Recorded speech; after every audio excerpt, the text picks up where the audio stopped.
지금 현재 스튜디오에 김경우 인제대 서울백병원 가정의학과 교수가 나와 있습니다. 어서 오십시오. 네, 안녕하세요. 네. 자, 참고로 이어지는 브리핑 내용은 저희 유튜브 채널 연합뉴스TV 채널을 통해서 시청할 수 있다는 점까지 참고 말씀드리겠습니다. 자, 일단 새로 나온 내용부터 좀 짚어보겠습니다. 국민들이 가장 궁금해할 부분이 2분기, 상반기의 백신 접종 계획일 텐데요. 설명을 좀 해주시죠. 네, 그렇습니다. 아스트라제네카 백신은 당초에 65세 이상부터 74세까지 어르신이 맞기로 했던 것을 60세부터 연령을 확대하고 아마 이제 5월 27일부터 접종이 가능하실 것 같은데 그 예약을 5월 6일부터는 70세 이상 어르신부터 그다음 주 월요일에는 65세 이상 그리고 그다음 주 목요일부터는 이제 60세 이상 순차적으로 예약을 해서 5월 27일부터 이제 60세 이상 어르신들이 아스트라제네카 백신을 접종을 할 거다라는 발표가 있었고요. 예. 아마도 이제 그동안 60대 이상 어르신들에서 백신 예방 효과는 1차 접종만 해도 2주 후에 이제 87%의 효과가 있었고 이상 반응 신고율도 0.1%로 비교적 좀 적은 편이기 때문에 이득이 훨씬 좀 크고 적절한 백신으로 판단을 했고요. 그다음에 이제 파이자 백신 같은 경우에도 30세 미만은 이제 아스트라제네카를 못 맞기 때문에 못 맞던 분들도 6월에는 파이자 백신을 접종할 수 있게 이렇게 지금 계획이 추가로 발표됐는데요. 아마도 조금 더 빨리 맞으면 좋겠다는 바람이 있겠지만 아마 그동안 보도된 것처럼 75세 이상 어르신들 기존 이제 1차 접종자분들 중에서 한 120만 명 분이 2차 접종을 또 하셔야 되고 또 이제 아스트라제네카 1차 접종을 하셨던 이제 180만여 분들이 또 이제 12주째가 되면 또 2차 접종을 해야 되기 때문에 아마도 이제 파이자와 아스트라제네카 2차 접종을 하면서 순차적인 물량에 대해서 신규 접종이 이루어질 것으로 예상이 되고요. 이제 75세 이상 어르신들의 화이자 백신은 6월까지는 모두 다 1차 접종을 마치겠다. 이제 이런 발표가 있었습니다. 예. 사실 그동안 이제 일시적인 물량 부족 때문에 화이자 백신 1차 접종이 3주간 중단되기도 했었고 아스트라제네카도 물론 마찬가지고 공급량에 대해서 사람들이 걱정을 좀 많이 해왔는데 상반기 백신 접종 계획에는 그럼 차질 없이 진행이 될 수 있다 이렇게 정리를 해볼 수 있을까요? 네, 그렇습니다. 상반기 하면 이제 6월 말까지니까 예. 그때까지는 1,300만 명 정도 접종을 할 수 있겠다라는 발표가 있었고요. 다만 이제 5월 지금부터 이제 5월 27일까지는 이제 신규 접종자분들이 새로 접종을 맞긴 좀 1차 접종을 맞긴 좀 어렵지 않나 이렇게 좀 보이는데요. 아직 남아 있는 백신 잔여량 가지고 이제 2차 접종을 하고 기존에 남아 있는 2차 접종을 하고 또 중순부터 들어오는 물량들에 대해서는 2차 접종을 좀 순조롭게 이어갈 전략으로 좀 보입니다. 예. 이 확보한 백신의 양을 잘 유지하는 것도 굉장히 중요한데 최소 잔여형 주사기라고 하죠. 이 주사기를 쓰면 효과가 얼마나 큰가요?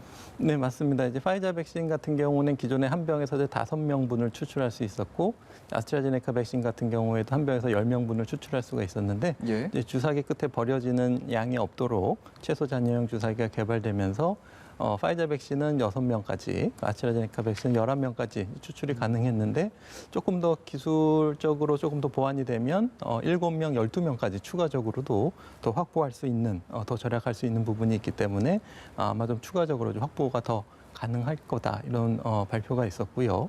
물론 이제 그러기 위해서는 이제 우리가 또 버려지는 잔여 백신도 좀 최소화해야 되기 때문에 뭐 굳이 이제 노쇼가 아니라고 하더라도 좀 사정이 있어서 백신을 못 맞거나 인원수가 안 맞는 경우에 또 잔여 백신 같은 경우에는 당일 폐기해야 되니까 남는 백신에 대해서도 많은 분들이 신청하신 분들이 맞으실 수 있도록 하는 좀 절약하는 전략도 같이 좀 필요할 것 같습니다. 예. 이 발표에 의하면 화이자 백신이 5월과 6월에도 500만 회분이 순차적으로 도입된다라고 밝혔는데 이렇게 되면 화이자 백신과 관련된 걱정 그럼 덜어도 되겠습니까? 네, 그렇습니다. 이제 조금 바로 이제 신규 1차 접종자분들이 바로 접종을 조금 하진 못하시는 부분이 있지만은 아마 2차 접종자들이 완료되시고 또 예방접종센터에 어떤 접종 인원수가 증가하게 되면은 신규 75세 이상 어르신에 대한 신규 1차 접종도 확대될 것으로 예상이 됩니다. 그렇군요. 지금 화이자 백신을 맞은 분들을 대상으로 한 연구에서 2차 접종까지 하게 되면 100% 중화항체가 형성됐다라는 결과가 나왔고요. 또 이들 중에 98%가 코로나19 바이러스 항원에 대응할 수 있는 정도로 의미 있는 결과가 나왔다. 이런 보도가 나왔거든요. 전문가로서 보시기에 연구 결과 좀 어떻게 평가를 하시는지요? 네, 기존에 이제 해외에서 보고됐던 1, 2상이라든지 시험 결과가 좀 일치하는 부분이라고 봐야 될 것 같고요. 예. 우리가 백신의 어떤 효능과 효과에 대해서는 이렇게 직접 인체에 혈액을 가지고 이용하는 방법도 있고 아니면 이제 실제로 인구 집단을 대상으로 백신을 접종 맞으신 분들이 얼만큼 코로나19에 감염되지 않는지 이런 예방 효과를 비교하는 방법이 있겠는데 이번에 국립중앙의료원에서 발표한 것은 물론 이제 인원수는 좀 30명, 50명 좀 적은 숫자이긴 하지만은 우리가 기존에 이제 충분히 항체 능력을 가지고 있다는 것을 우리나라에도 다시 확인한 정도의 의미가 있을 것 같고요. 그렇기 때문에 예. 백신 접종을 좀 적극적으로 계속 맞아야 될 것 같고요. 이 연구의 결과에 대해서는 좀 나중에 추가적으로 나온 게 있으면 어떤 연령별로 어떻게 분석이 됐는지 한번 확인이 필요할 것 같고 아직까지는 이제 28일까지만 그러니까 2차 접종 후 일주일 정도까지밖에 추적된 것이 아니기 때문에 향후에 이제 2차 접종 후 4주라든지 3개월, 6개월 이렇게 좀 시간이 지나면서 우리가 이제 항체 특히 이제 우리의 중화항체 능이라든지 아니면 세포 면역의 수준까지도 우리가 계속 추적할 수 있다는 점에서 좀 중요한 연구 자료가 될 수 있을 것 같습니다. 예, 계획대로 백신이 잘 공급되고 접종을 받게 된다면 집단 면역 달성 목표에 한 걸음 가까워지는 건데 이런 보도도 나왔습니다. 전체 인구의 70%가 백신을 맞더라도 집단 면역을 달성하기가 힘들다 이런 전망도 있는데 감염 재생산 지수가 불확실하다는 점 그리고 백신의 2차 감염 예방 효과가 낮다는 점이 그 이유거든요.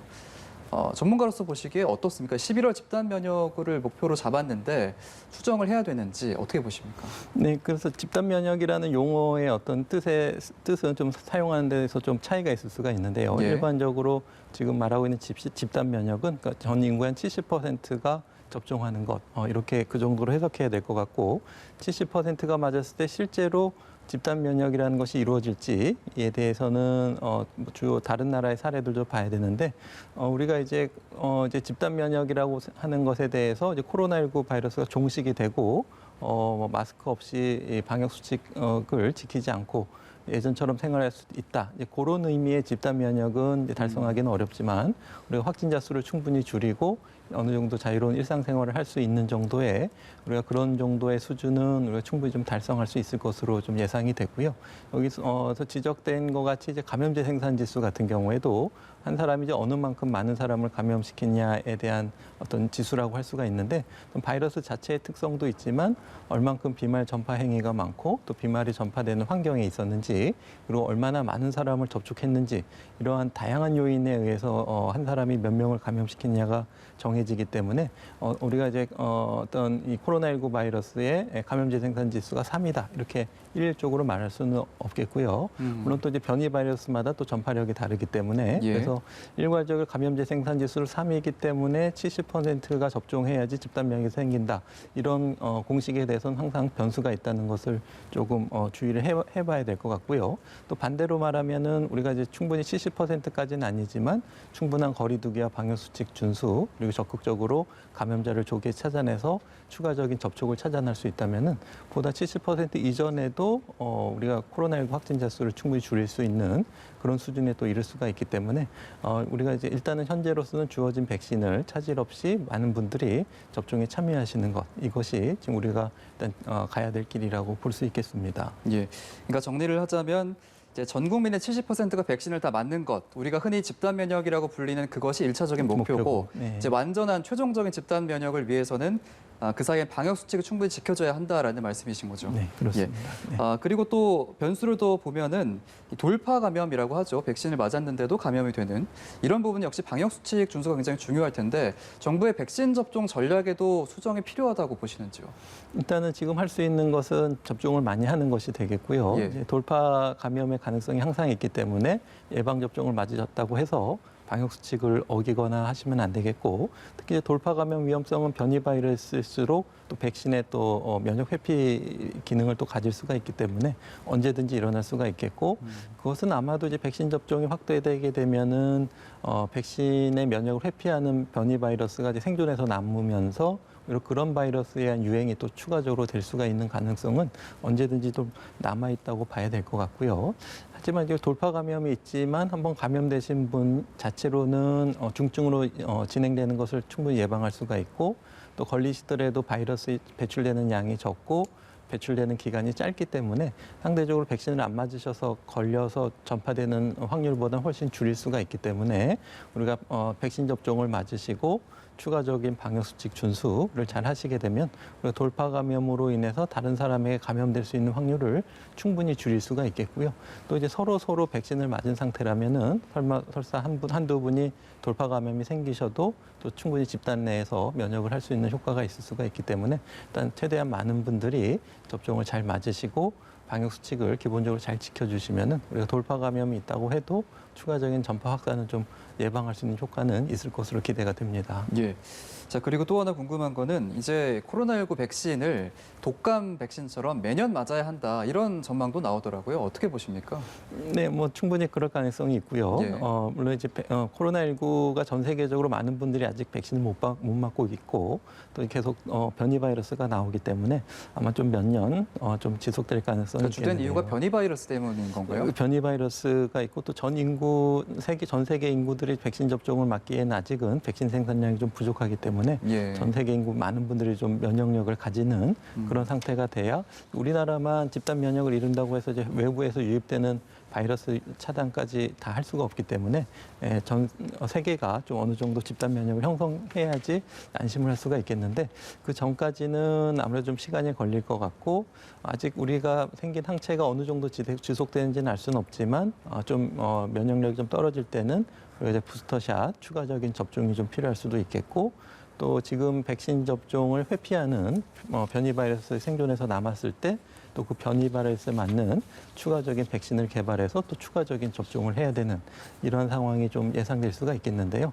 우리가 변이 바이러스가 있다고 해도 현재까지는 기존의 백신 접종을 맞으시게 되면 교차 면역이 좀 어느 정도 있고 또 충분히 항체가가 높은 경우에는 특이성이 좀 떨어지더라도 어느 정도 면역 효과가 있다는 발표들이 있기 때문에 충분한 항체가를 유지하고 우리가 방역 수칙을 잘 지키시고 또 이제 추가적인 부스터샷도 우리가 좀 정기적으로 맞게 되면은 아마도 이제 큰 걱정 없이 일상생활을 하시는 데는 좀 안정적인 생활을 할 수 있는 날이 올 것으로 좀 기대는 됩니다. 예, 알겠습니다.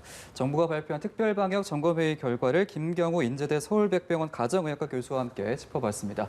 자세하게 짚어주셔서 감사합니다. 네, 감사합니다.